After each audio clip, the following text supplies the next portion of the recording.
If your washer shows 4C or IE and nothing starts, the issue is usually water inlet flow. These codes commonly mean the machine cannot fill within expected time.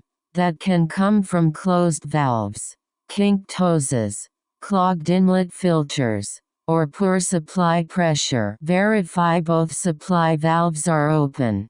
Check hot and cold hoses for kinks and confirm they are connected correctly. Inspect inlet filter screens only if your model guidance supports basic cleaning. Then run a short fill test cycle. If the code persists after these checks, use official support. Avoid forcing repeated starts because it will not solve a blocked inlet path. Short version. 4C and IE usually point to no-fill conditions. Valve, hose, filter, then escalate if it remains.